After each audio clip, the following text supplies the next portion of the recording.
আপনার বাড়ি মুন্সিগঞ্জ। নাম জিজ্ঞেস করেন আগে। আমার নাম বিচারপতি শামসুদ্দিন চৌধুরী মানিক। বিচারপতি শামসুদ্দিন মানিককে হাইকোর্টের যিনি কয়েকদিন আগে একটা উপস্থাপন করছো চ্যানেল আইছি সেই মানিককে চ্যানেলকে হ্যাঁ হ্যাঁ। সেই মানিককে অন্য নাম হলো বিচারপতি মানিক বাড়ি মুন্সিগঞ্জ। আপনার পিতার নাম? পিতার নাম মরহুম আব্দুল হাকিম চৌধুরী। আব্দুল হাকিম চৌধুরী। গুড। জি। আপনি ইন্ডিয়া পালাইতেছেন কেন বলেন? ভয়ে পালাইতেছি। কার বইয়ে? আর প্রশাসনের ভয়ে। প্রশাসনের বইয়ে? ওই একটা মেয়ে যে বলছিলেন যে ইয়ের বাচ্চা দীপ্তি চৌধুরী। ওইটা আমি খবর চাইছি। হ্যাঁ?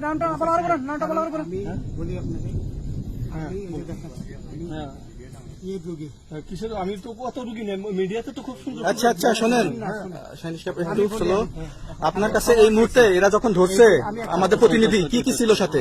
আমার সাথে কি কি ছিল এটা বলেন। আমার সাথে ছিল ব্রিটিশ পাসপোর্ট, হ্যাঁ, বাংলা পাসপোর্ট, বাংলা পাসপোর্ট, টাকা টাকা, আর কয়টা